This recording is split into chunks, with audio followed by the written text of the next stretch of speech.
Solo nos queda saludar a nuestro primer invitado que ya está con nosotros, Vicente Fuentes. Buenas noches. Buenas noches, Miguel. Estás más delgado, te lo he dicho. Más adelgazado. Que no, que estoy igual, hombre. Déjame que te presente. Profesor de... Fíjate lo que dice, no sé dónde lo he encontrado. Profesor de Matemáticas, Física y Química. Ingeniero experto en sistemas auxiliares de condensadores. Bueno, eso no está mal, eso está un poco desactualizado ya, Miguel. Ingeniero técnico industrial en el Departamento de Investigación e Innovación. Que eso está desactualizado. Pero eres ingeniero. Sí, eso sí. Vale, y ahora estás en un canal de televisión, ¿no? Haciendo ahí... Un canal de YouTube. Eso es lo que estoy ahora mismo, con un proyecto muy bonito, la verdad. Y... ¿Has dejado de ser ingeniero para dedicarte al mundo del misterio? Al final en España yo creo que todo el mundo tiene que acabar pues buscándose algo para hacer. Y bueno, yo pues tengo la suerte de tener un canal en donde puedo realizar mis investigaciones y la gente lo puede ver. Y eso es, la verdad es que es maravilloso. ¿Cómo se llama? Pues como yo, se llama Vicente Fuentes. Vale. Y escritor, investigador, has escrito el último libro, Viajes en el Tiempo. ¿Por qué esta historia, Vicente? Pues bueno, yo creo que es un tema del que se sabe muy poquito y creo que a todo el mundo le interesa el tema de lo que es viajar en el tiempo, ¿no? Las películas... Espera un poquito, disculpa. Sí. Escucha esto. Sí. Este es su primer trabajo en el ministerio. De venir a 1808.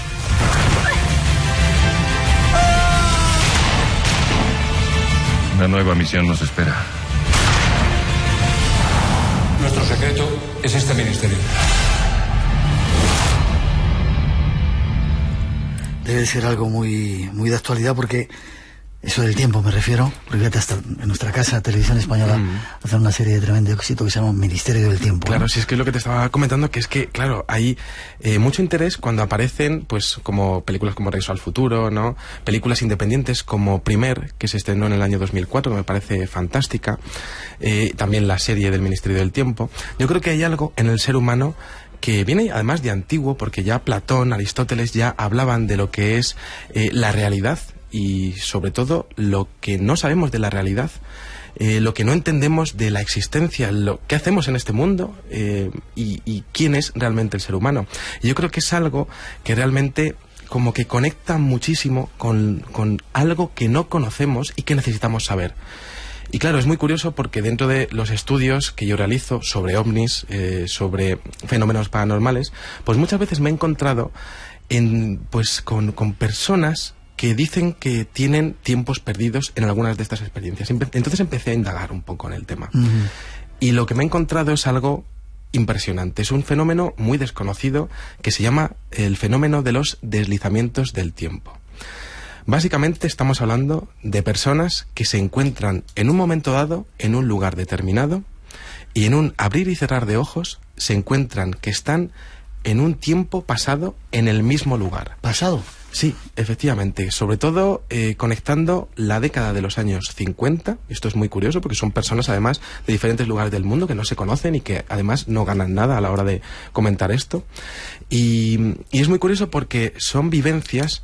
Es un fenómeno que tiene vivencias puras, es decir, hay sensaciones, hay emociones, la gente puede ver esa época del pasado perfectamente con sus ojos, puede oler el medio ambiente, puede oír los sonidos del pasado y es un evento que se registra durante unos minutos hasta que de repente, según esos testigos, pues todo vuelve a la normalidad.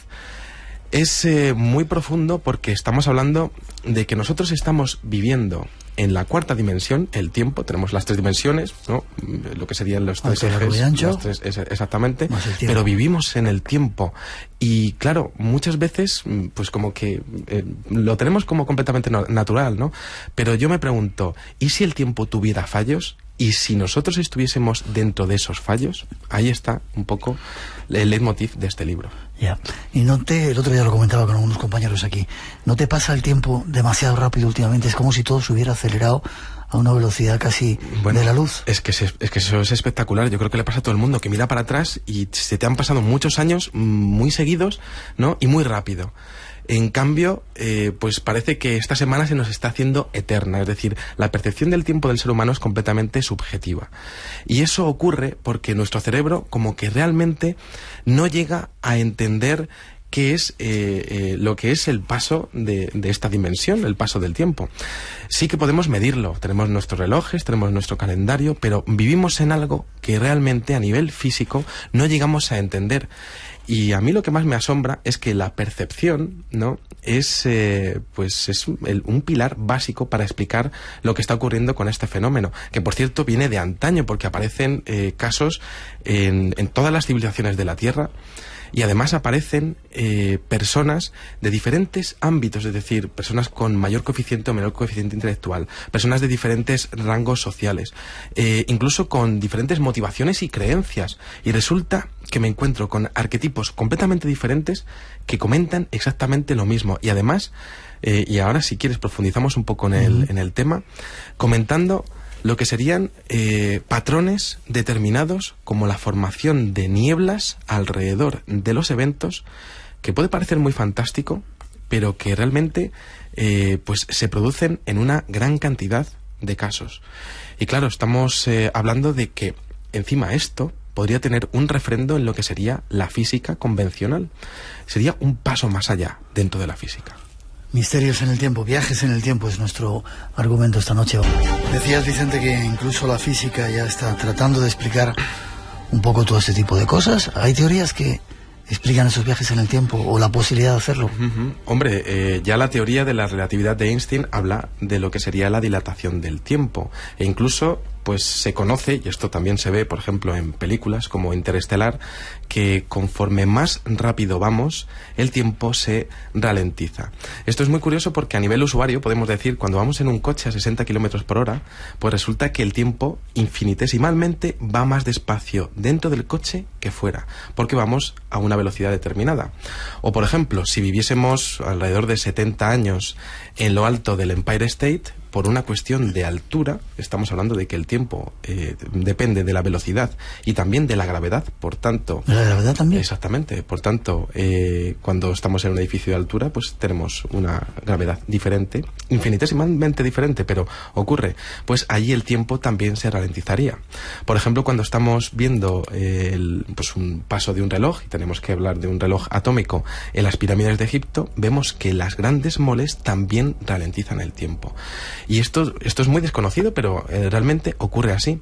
La gracia está en que a día de hoy se han descubierto las ondas gravitacionales. Esas ondas gravitacionales, pues para que nos hagamos una idea, ha sido un grandísimo avance el hecho de su descubrimiento. Lo que pasa es que yo cuando estuve escribiendo este libro, en agosto del año pasado, empecé a evaluar algo muy parecido, que claro, como no se habían demostrado las ondas gravitacionales, no lo pude llegar a escribir. Pero sí llegué a exponer algo muy similar a lo que se está exponiendo a día de hoy en la ciencia, ¿no? Y es que esas ondas gravitacionales, para que nos hagamos una idea, pues imaginémonos dos agujeros negros que chocan en el espacio y crean una onda, igual que una onda se desplaza por un estanque cuando tiramos una piedra. Bien, pues esas ondas se desplazan por unas, vamos a llamarlo así, unas líneas imaginarias, que es lo que conforma la realidad, como si fuese una bolsa de patatas de tortilla de patata, como una red de patatas. Pues básicamente los planetas estarían flotando en una de esas redes que sería pues realmente la realidad, el espacio-tiempo. Esas ondas se desplazan y claro, pueden llegar a nuestro planeta. La cantidad de ondas que pueden estar llegando a día de hoy es desconocida. Como estamos hablando de que eso es una fluctuación de la realidad y del espacio-tiempo, si de repente hay una pequeña variación en la gravedad o una pequeña grabación una pequeña variación en lo que sería pues el magnetismo de la Tierra, y si a nosotros nos pilla allí, la teoría que yo he expuesto en esta obra, sin saber todavía lo de las ondas gravitacionales, es que si te pilla allí, es posible que durante unos minutos se produzca un fenómeno que funciona como una ola. Y es que en esa ola, si tú estás cogiendo esa ola como si fueses un surfista, de repente te encuentras observando un punto determinado del pasado o del futuro, que también hay casos fascinantes de visiones de ciudades del futuro. Esto es muy curioso porque, como decíamos, es un fenómeno localizado, es decir, ocurre que los testigos experimentan toda esa vivencia y de repente se acaba. Es muy curioso porque el entorno parece totalmente controlado, es decir, 1 metro más para allá y no llegas a ver absolutamente nada. Incluso hay casos donde hay testigos que están situados en un coche, en el piloto y en el copiloto, y entonces el piloto ve el incidente, ve lo que sería el pasado de forma completa, y el copiloto observa parte de ese pasado, pero no todo. Como si de alguna manera estuviésemos hablando de algo que tiene una zona de influencia y hay un límite a partir del cual empiezas a dejar de ver ese pasado. Esto es fascinante porque es muy desconocido, pero he podido sacar los patrones en base a diferentes estudios de casos registrados alrededor del mundo durante la historia. Curioso, luego hablaremos de algunos inventos que se están haciendo para tratar de conseguir máquinas que viajen en el tiempo. Universos paralelos. ¿Tiene que ver esto con los viajes en el tiempo, con la posibilidad de viajar en el tiempo? Bueno, yo, Miguel, esto a mí es que me parece fascinante esto, ¿no? Porque creo que dentro de cada una de las grandes decisiones de nuestra vida se abre un posible universo paralelo. Es decir, si yo, por ejemplo, hubiese decidido estudiar otra carrera, si hubiese seguido con la pareja con la que estaba hace años, si hubiese dejado aquel trabajo, estaría ahora mismo aquí hablando. Y la gracia sería, ¿realmente existe de forma paralela todo esto? Es decir, ¿realmente hay otro Vicente Fuentes que está ahora mismo viviendo otra vida? Según lo que sería la física, estaría ocurriendo así. Y esto se explica muy bien con un ejemplo que es el gato de Schrödinger, ¿no? Y es, pues eso es una teoría, ¿no? Es la teoría de que es una teoría un poco fuertecilla. A mí me gustan mucho los gatos, ¿no? Pero imaginemos que tenemos a un gatito metido dentro de una caja y tiene 2 botones para pulsar. Puede coger o uno u otro, y el gato es un efecto caos, totalmente, ¿no? Tocando uno de los botones viene un isótopo nuclear y se carga al pobre gatito. Pero tocando el otro botón, ¿no? Recibe un plato de atún maravilloso y se lo zampa allí estupendamente. Nosotros no sabemos lo que está ocurriendo dentro de esa caja, con lo cual, para lo que sería a nivel físico, a nivel de posibilidades, el gato dentro de la caja para nosotros está vivo y muerto a la vez. Es decir, ha podido coger la una o la otra. Y ambas opciones son reales. Por tanto, ambos universos paralelos están ocurriendo a la vez. Eso es fascinante porque incluye casos en donde, bueno, nosotros mismos seríamos los protagonistas, pero yo he estudiado casos como el de, por ejemplo, una chica que es residente de Wellington, en Estados Unidos, año 1980, y es una chica que se llama Carla y que tiene una hijastra pequeña que se llama Beth, y van cruzando las dos por un paso de cebra. Pero parece que viene un coche y está a punto de atropellarles el coche, y claro, ya lo ven que viene, y de hecho pues llega un momento en el que, vaya, pues parece que les ha cogido, les ha pillado el vehículo. Y justo cuando notan el contacto, ellas lo que dicen, que experimentan, es que la siguiente visión, en vez de sentir dolor, no, ellas están al otro lado del paso de cebra. Como si hubieran atravesado sin que hubiera llegado, ¿no?, el coche. Pero cuando están en el paso de cebra y están diciendo, pero si es que tendríamos que estar en el suelo, pues ellas, con su visión, sabiendo que están de pie y sabiendo que se han salvado, ellas con sus ojos, y esto es difícil de explicar, ¿no?, porque ellas están de pie y no están en el suelo, ¿no?, y ellas están sanas y salvas, pero empiezan a sentir las sensaciones y algunos flashes de como si ellas estuviesen en el suelo, y al minuto y medio pues viene una ambulancia y empieza a llevárselas. Es decir, como si esas mujeres hubiesen tenido una experiencia en donde si hubiesen visto qué hubiese pasado con ellas, pero por una especie de deslizamiento del tiempo, vamos a llamarlo así, pues ellas de alguna manera se salvan, pero a la vez están observando qué hubiera pasado. Como si hubieran vivido en esos dos universos. Efectivamente. Bueno, hay otro caso que me parece... El caso de los dos pueblos, ¿no? Es que me parece increíble este caso, ¿no? Es un chico que vive en Texas, es el año 1985, es un pueblecito que se llama Nocona, y está a las 3 de la mañana, y entonces empieza a sentirse mal. Empieza a sentirse realmente mal, y pues hay un momento en el que se tiene que sentar, y en ese momento en el que se sienta, pues como que en un parpadeo, porque esto ocurre de forma pues prácticamente instantánea, se observa a sí mismo que está también sentado, pero en otro sitio, como en una especie de escuela. y está muy pálido y se siente muy mal, ¿no? Y no sabe qué ha pasado, cómo se ha teletransportado allí. Posiblemente está en el mismo sitio, ¿no?, en donde estaba su casa. Es una casa unifamiliar de planta baja. Y entonces empieza a observar un poco el entorno y sí que le suena que podría estar como si fuese su casa, pero no, está en una escuela. Y entonces hay un momento en el que alguien le reconoce y le dice, bueno, ¿qué te pasa? Y dice, pues mira, yo es que no sé qué es lo que me ha ocurrido, estoy aquí, antes estaba en mi casa, ¿no? Y dice, pero vamos a ver, estaba desorientado, ¿tú de dónde eres? Yo soy de Nocona, es su pueblo. ¿Ves? Nocona no existe. Dicen, no puede ser. Y entonces, claro, empiezan a hablar de que, vaya, pues sí, que empiezan a identificar como diferentes edificaciones del pueblo. La iglesia es la misma, el supermercado está donde debería de estar.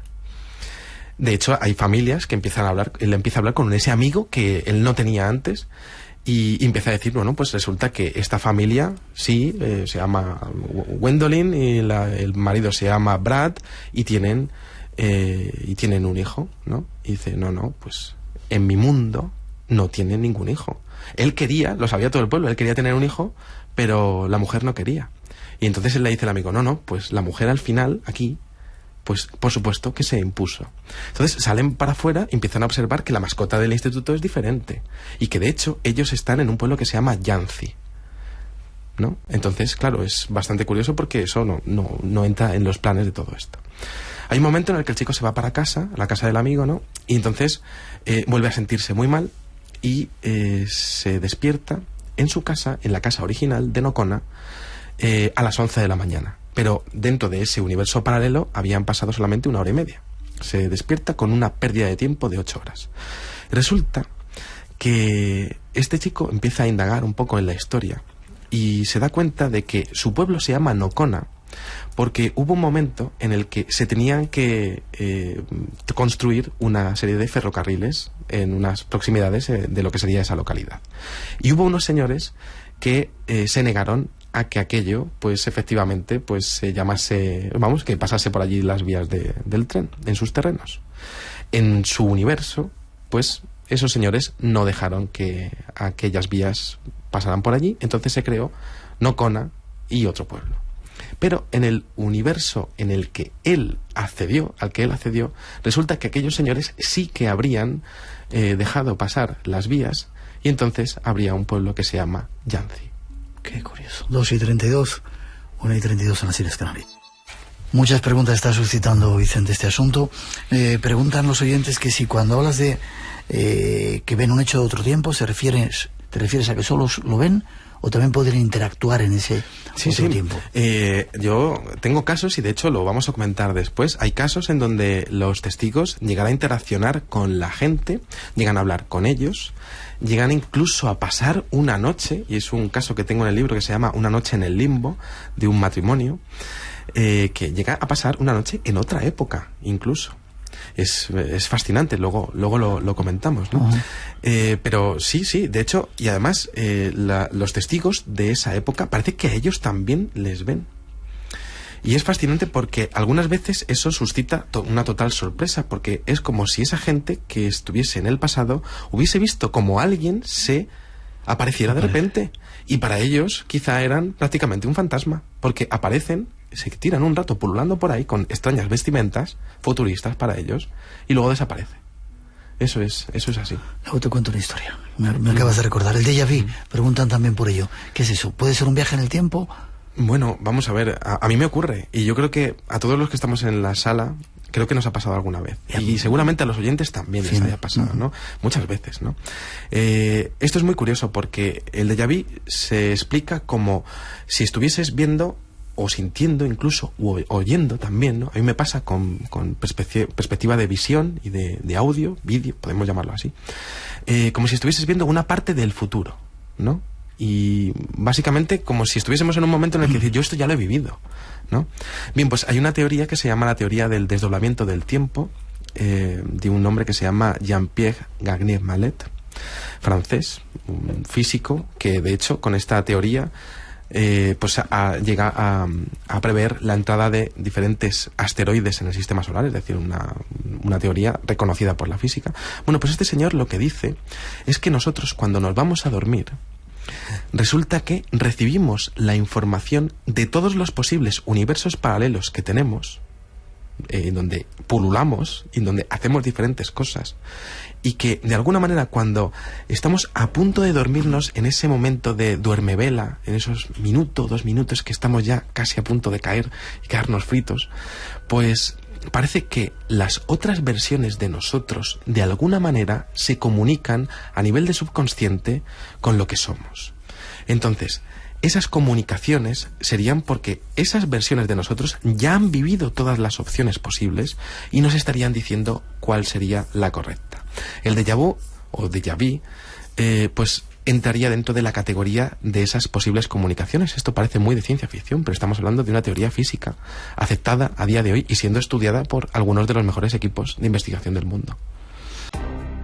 Hay muchos casos recogidos en la literatura de viajeros por el tiempo. Este es un resumen de uno de ellos.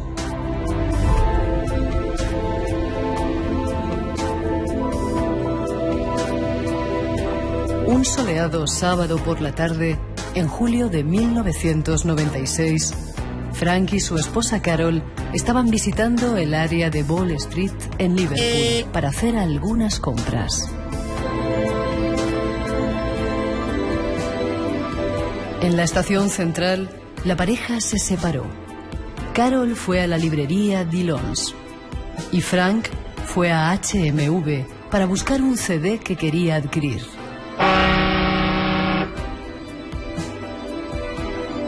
Cuando caminaban hacia arriba, hacia la inclinada cerca del edificio de la oficina postal que conducía a la calle Bowl, Frank repentinamente observó que había entrado a un extraño oasis de quietud.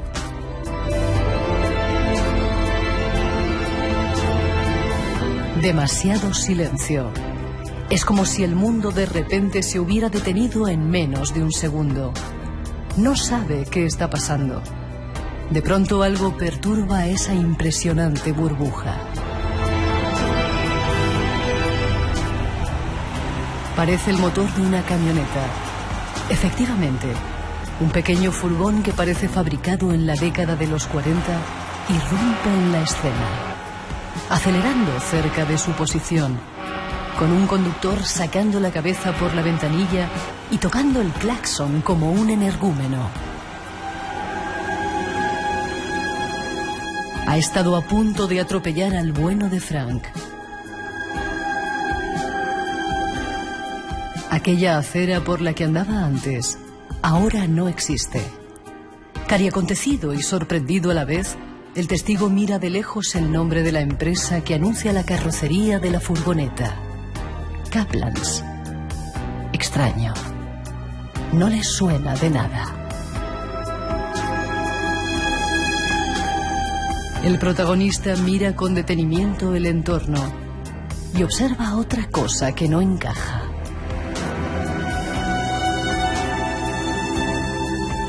Parece la misma calle Bowl, pero todo aquello resulta totalmente distinto de lo que debería ser. Frank levanta la vista. Empieza a fijarse en los transeúntes, en el aspecto de los hombres y las mujeres de su alrededor.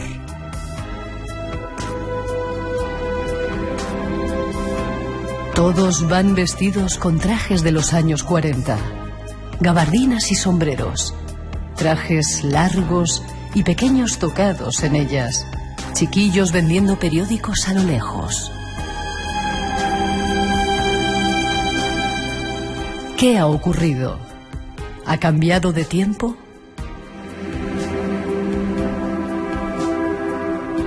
Escuchemos más datos de esta apasionante historia. ¿Te ha gustado cómo se narraba parte de esta historia? Me ha encantado, vamos. Es curioso porque de repente esa niebla, ¿no? Es como si apareciera ahí el protagonista y estuviera en otro tiempo. Este protagonista, de hecho, vive allí, o sea, es decir, vive esos minutos con una experiencia completamente real. Y lo cierto es que, ya te digo que está a punto de atropellarle ese camión de esa empresa, Kaplan's. No la conoce de nada. Sigue andando durante bastante rato hasta que allí en el fondo de la escena hay una mujer. Y él se acerca porque sabe que es su mujer y, digámoslo así, puede ser algo romántico, ¿no? Pero él ya no se fija en nada más, ¿no? Y esto es algo, a lo mejor, muy bonito, mientras que le está ocurriendo eso, porque él, en ese momento, en donde el tiempo se ha deslizado delante de él y está en otra época, él solamente puede ver a su mujer, que es lo único que realmente conoce y lo único que de alguna manera le conecta otra vez con la realidad. Y entonces la vuelve a ver, pero es que su mujer no ha visto absolutamente nada. Es decir, ella no ha experimentado nada de lo que ha vivido Frank. Y entonces, claro, la ve, la da un beso. Esta historia se llama El beso de Connor en el libro, es una de mis preferidas. Y entonces ya se meten para el banco y ya cuando salen todo es completamente normal. Y me parece fascinante porque este hombre protagoniza estos eventos en una calle de Liverpool que se llama Wall Street, en donde hay más de 50 casos diferentes de personas que aseguran haber vivido esto. ¿En esa misma calle? Efectivamente. Te puedo comentar, por ejemplo, un caso del año 2006, hace relativamente poco. Vale. Esto viene la fuente es el libro Time Sleep, historias reales de viajes en el tiempo, de la escritora Catherine Fletcher. Tenemos a un chico de 19 años que va saliendo de un centro comercial porque resulta que es un ladronzuelo y se ha llevado unas cosas de allí, ¿no? Y vaya, parece que hay un guardia que le está persiguiendo. Y entonces el chico enfila Hanover Street y hay obras, ¿no? Y tiene que ir entre las obras, casi se mata y tal, ¿no? Empieza a correr y enfrente tiene el liceo con sus muros de hormigón. Y bueno, pues básicamente hay un momento en el que parece que el guardia no se ha rendido y va detrás de él. Es un chico de 19 años, puede correr, pero parece que el guardia está en forma. Y entonces se mete por un callejón que se llama Brooks Alley. Y este chico se encuentra que es un callejón sin salida y entonces empieza a mirar un poco, pero vaya, me van a pillar, ¿no? Pero parece que en la carrera, cuando ya está llegando ya al fondo, tiene como un pinchazo en la nuca. Es un pinchazo, bueno, relativamente fuerte. Su experiencia no la atribuye a lo que sería un fallo que podemos decir de percepción, un fallo cerebral. Es un chico completamente normal, con un historial médico completamente normal. Y lo que le ocurre es que, vaya, pues parece que ese hombre ya no viene. Y entonces dice, pues le habré despistado. Vamos a salir para afuera. Pero comienza a ver que los semáforos son diferentes y los coches son muy diferentes. Los coches no son los del año 2006. Los coches son muy, muy antiguos. Y empieza a observar el liceo, ese edificio, y ya no hay un muro de hormigón allí, hay unos setos preciosos. Y ya no hay obras allí. Y este chico comenta, y esto además apareció publicado en varios periódicos de Liverpool, que comenzó a andar por allí y era perfectamente consciente, cuando se cruzaba con la gente, de que sus vestimentas eran como de los años 60. Y él pensaba que podía ser quizá un fallo de su percepción, pero aquello no terminaba, y empezó a andar, y aquello no acababa. Y entonces, en un momento prácticamente de película, podemos decir, ¿no?, que a veces la realidad supera a la ficción, pues este chico observa en un periódico que está en una papelera la fecha del 18 de mayo de 1967 y se agobia mucho porque se piensa que realmente le ha pasado eso que muchas veces se ha visto en las películas. A él le está pasando de verdad. Y lo peor de todo es que se siente solo, porque a él ya le da igual lo de que haya robado o que le cojan, ya le da lo mismo. Solamente quiere volver a casa, pero ¿a casa dónde? Y entonces, claro, se echa la mano al teléfono móvil, no hay cobertura. No tiene cobertura. Y entonces el chico sigue andando y empieza a pensar en a quién llamar, y a quién llama a sus padres, seguramente sean unos niños. Y entonces, claro, este chico, hay un momento en el que se agobia tanto que se quiere meter para intentar comprender la situación, se tiene que meter en una joyería. Y en esa joyería, pues, empieza a mirar un poco los escaparates y recupera la cobertura del móvil. Parece que ha vuelto la señal. Y lo más extraño es que desde dentro él observa ese Liverpool de 1967, pero dentro parece que ya es 2006 otra vez. Es decir, es otra vez ese límite en el cual él está justo ahí en esa barrera entre lo que sería el deslizamiento del tiempo y el tiempo normal, como si estuviese justo en el momento en donde la ola ya está rompiendo y ya está terminando el evento. Y entonces él puede ver ese Liverpool del año 67 desde dentro de 2006. Entonces ya sale de la tienda y todo vuelve a la normalidad. El chico se va llorando a su casa. Luego comentó esto a diferentes periodistas. No quiso luego saber tampoco mucho más. Y es uno más de los casos que hay en esta misteriosa calle de Liverpool, que la verdad es que no tiene mucho sentido que ocurra allí, porque parece que es un fenómeno que va saltando en diferentes lugares. Pero sea por lo que sea, esa calle tiene una cantidad de casos superior. Déjame que escuchemos una cosita también. Vale. Que tienen preparados nuestros compañeros.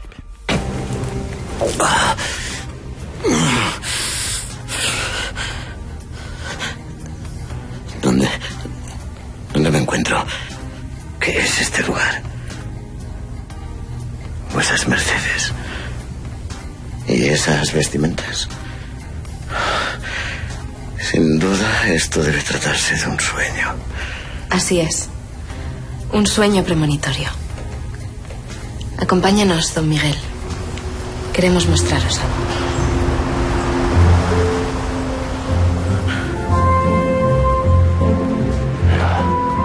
¿Y esto por qué?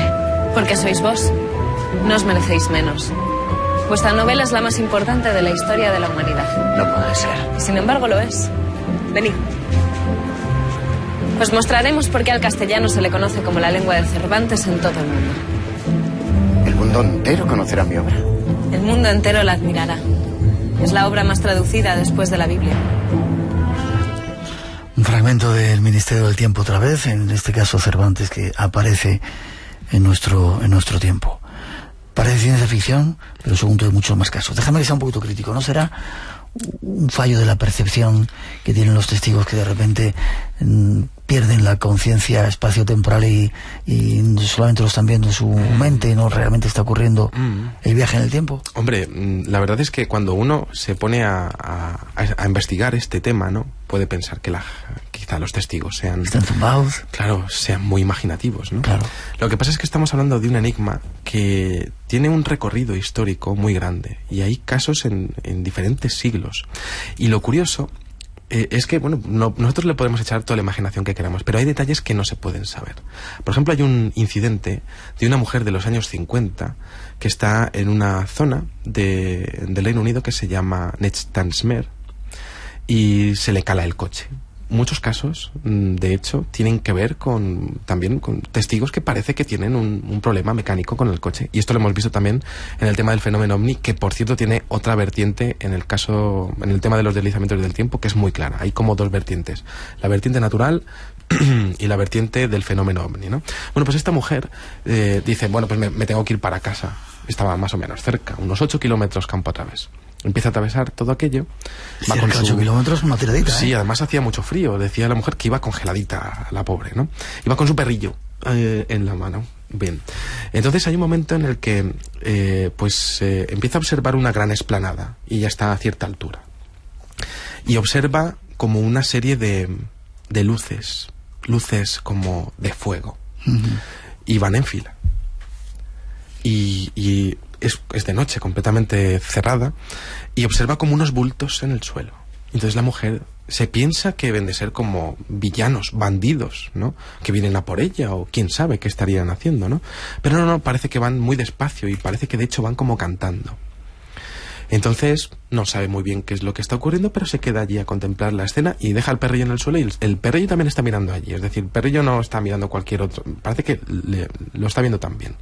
Y entonces observa cómo esas filas, primero, o sea, ella observa una fila por la izquierda y otra fila por la derecha, como si estuviesen viendo pues lo que sería una fila de seres humanos por un lado y por otro. La Santa Compañía. No, para nada, mira, te cuento. Con luces, has dicho. Luces y con antorchas. Como tenemos gente gallega primeros, aquí, me han informado, claro. Bueno, pues van unos por un lado y otros por otro lado. Y empiezan a acercarse a esos bultos negros. Y empiezan a gritar. Y entonces la mujer se da cuenta de que lo que pasa es que están como identificando cadáveres, ¿no? Y entonces se queda muy extrañada. Y empieza a observar ya más cerca lo que serían las llamas como rojizas de aquellas antorchas. y observa perfectamente cómo van vestidos con una especie de harapos, ¿no? Y con unas bambas extrañas en los pies. Entonces la mujer observa toda la escena, gritos desgarradores de dolor, ¿no? Y cómo van, como los de un bando, van cogiendo a los suyos con respeto, ¿no? Y los otros también van cogiendo a los suyos. Entonces la mujer se va después, ¿no? Muy impresionada. Llega a casa helada, se va a dormir. Ha observado perfectamente toda la escena, incluso olía a ese, pues podríamos decir, esas antorchas quemándose, rojas. Y entonces la mujer luego, con el paso de los años, esto lo comentó en una radio, lo que le había pasado, y luego hubo unos investigadores de Londres que se interesaron en el caso, porque resulta que en aquella explanada, en el año 600 después de Cristo, ocurrió lo que se llama la mayor batalla de aquel siglo, que fue la batalla de Netztanesmer, ¿no? En donde pues se enfrentaron dos bandos completamente enfrentados en lo que serían las Islas Británicas. Y aquella mujer, no sabemos si realmente por esa teoría de la impregnación, que podría existir así, ¿no? Como si el espacio y el tiempo se hubiese quedado impregnado de lo que sería aquel grandísimo drama, ¿no? Y que aquello hubiese creado, pues, digámoslo así, tal emotividad que el propio espacio-tiempo se hubiese roto, o si se tuviese que romper en algún sitio, estaría favorecido por momentos así. Y aquella mujer habría pasado justo en ese momento viendo esa escena del pasado. Y resulta que luego consultó lo que serían los detalles, y hubo un botánico que le dijo que las antorchas eran rojas porque había unos abetos que tenían las raíces rojas, que eran las que utilizaban para hacer aquellas antorchas. Te tengo que meter prisa, aunque luego muchos oyentes se enfadan conmigo cuando meto prisa a los invitados. Otro caso que quieras contarnos, te vas a tener que quedar un ratito más en la segunda parte para hablar de el cronovisor y otras máquinas inventadas. Otro caso que quieras contarnos. La verdad es que hay muchísimos. Si tuviese que quedarme con uno, yo me quedaría con... Y estamos hablando muchas veces de visiones del pasado. Quizá otro día hablamos de visiones del futuro.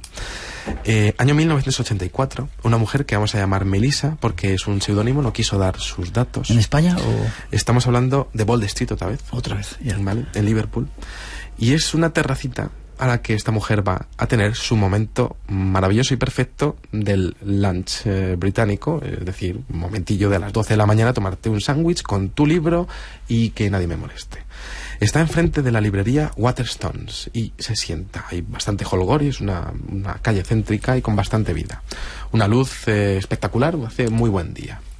En el momento en el que esta mujer se sienta, y esto ocurre en un intervalo infinitesimal de tiempo, de repente observa como la luz ha cambiado completamente y está en un entorno crepuscular. Eso es lo que ella comenta, y así nos lo tenemos que tomar, como de forma periodística, pura y dura. Ha comentado esto, como ocurre con los casos OVNI. Lo que pasa es que, como decíamos, son detalles que son muy curiosos, ¿no? Entonces, hay un momento en el que esta mujer observa que el sol no brilla tal y como estaba brillando, es otra luz, y ya no hay gente por ahí, y tiene frío. Pero es que a su lado hay un cortés señor vestido como en los años 40 con un sombrero, que no es que solamente la está viendo, es que intenta de alguna manera entablar contacto, pues porque debe ser una mujer de buen ver y él es un caballero y estaba pues intentando iniciar una conversación para cortejarla. Entonces la conversación aparentemente es un poco banal y ella como que no le quiere hacer mucho caso, aunque sabe que el entorno ha cambiado, quizá una nube. Pero claro, hay un momento en el que empieza a fijarse en lo que sería la camisa, lo que sería el sombrero, empieza a fijarse en la manera de hablar, en la forma de comunicarse que tenían aquellas personas de los años 40, pues mucho más formal que nosotros, muy educados, y mira que los ingleses son muy educados, ¿no? Utilizando algunas palabras en desuso. Y entonces la mujer, hay un momento en el que evidentemente se da cuenta de que está en un momento de 1940, 1941, y además en un Liverpool en donde había poca gente porque estaban en plena Segunda Guerra Mundial y habría pocas ganas quizá de hacer algún tipo de vida social. La mujer, hay un momento en el que quita el envoltorio de su sándwich y entonces lo tira y todo vuelve a la normalidad. Un deslizamiento del tiempo puro, una vez más en esta misteriosa calle de Wall Street en Liverpool. casos en España, se está hablando de Gran Bretaña. Tenemos 2 minutitos para que, si quieres, nos cuentes alguno y te quedas un ratito más después de las noticias, ¿vale? Sí, por supuesto. Bueno, hay un caso en los Pirineos de una pareja, es un hombre y su hija, que van desde Nantes hasta los Pirineos españoles, ¿no? Y hay un momento en el que les entra una niebla. Estamos hablando del año 1986, una niebla impresionante, y entonces pues parece que no pueden orientarse ni con el mapa ni con nada de nada, ¿no? Y estamos en los Pirineos, es lógico que haya pues una climatología así. Pero ellos van conduciendo y entran como en un estado... ¿Pero van en coche? Van en coche. Y entran como en un estado como de duermevela. Ellos no hablan. Y se tiran 8 o 9 horas conduciendo sin decir absolutamente nada, vagando sin comunicarse. Entonces hay un momento en el que ellos se comunican, o sea, ellos dicen algo, ¿no? Ya perdidos completamente de la mano de Dios en una carretera comarcal, no saben ni dónde ni cómo han llegado allí. Y dicen, ojalá pudiésemos dormir eternamente. Esa es la frase que dice la chica, ¿no? Y entonces el hombre, bueno, pues hay un momento en el que sigue conduciendo y ya se encuentran, ellos iban ya se encuentran en lo que sería pues el entorno normal, y son las 12 de la mañana, no ha pasado todo ese tiempo. Cuando llegan a la mezquita que querían ver, una mezquita más bien, pues una construcción medieval de la zona, pues resulta que se pensaban que iba a estar completamente cerrada, ¿no? Porque era ya muy tarde, pero no, ellos llegan, habían salido a las 10 de la mañana y son las 12 de la mañana. Ellos viven 8 horas en ese limbo, ¿no? Y cuando salen solamente han pasado 2 horas. ¿Qué pasó con ellos y qué ocurrió con esa niebla? Eso a día de hoy nadie lo puede saber.